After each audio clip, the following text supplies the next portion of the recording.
Je voulais également, avant de continuer, vous présenter mes excuses pour la qualité de l'ouvrage que vous avez entre les mains. C'est vrai que nous avons dû faire dans l'urgence, et tel que vous avez dû le constater, la couverture n'est même pas vernie.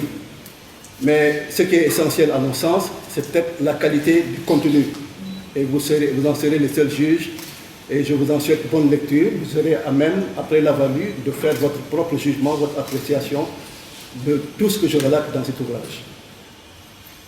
J'ai tenu, en faisant cet ouvrage, de retracer la carrière exceptionnelle d'un homme d'État hors norme qui est le président Hissène Habré, à travers ses conquêtes, ses combats, la lutte qu'il a menée contre 11 factions politico-militaires armées et soutenues financièrement par la Libye. Et comme l'a qualifié tout à l'heure le professeur Angaré, le président Hissène Habré, à mon sens, est le dernier résistant africain. Donc je me suis efforcé tout au long des 186 pages que constitue l'ouvrage de retracer cette carrière exceptionnelle.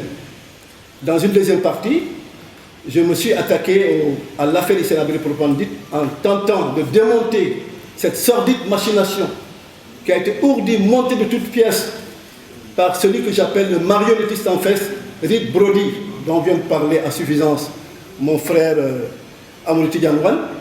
Reed Brody, qui a certainement derrière lui des puissances financières occultes, qui a donc monté cette affaire de A à Z.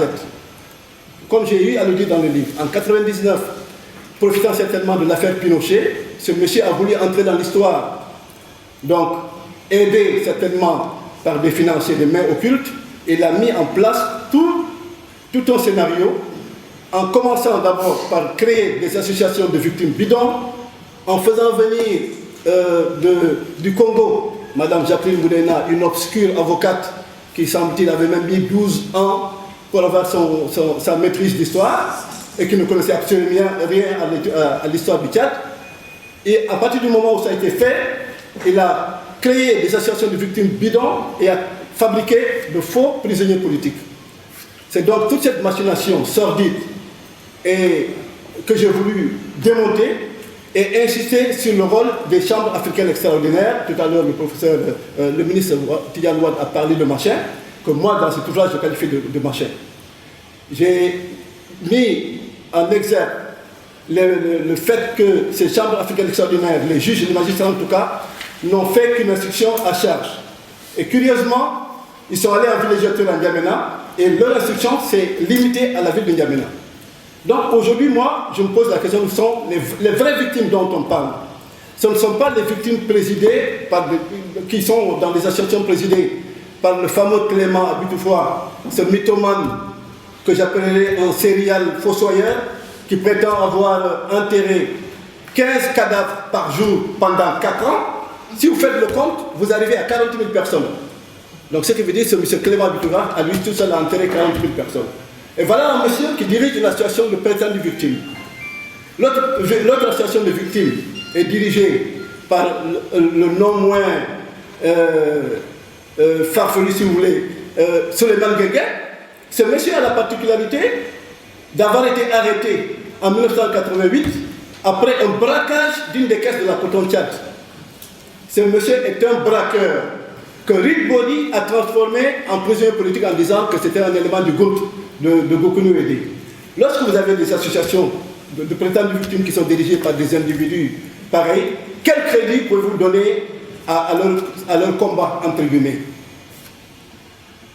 Donc, c'est pour vous dire que cette machination sordide,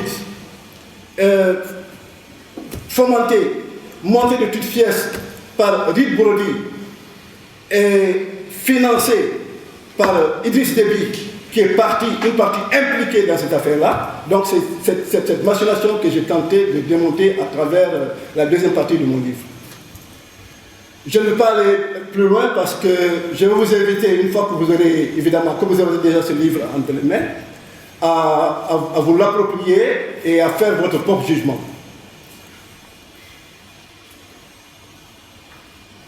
Je voudrais, avant de terminer, rendre un vibrant hommage à Madame Fatimé Raymond Habré.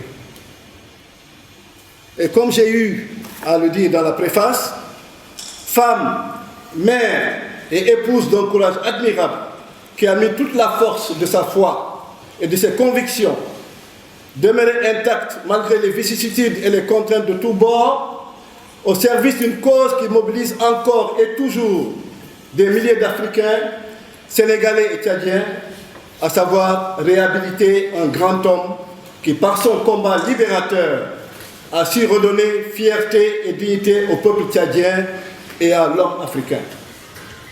Je vous remercie. Je voudrais maintenant vous inviter à la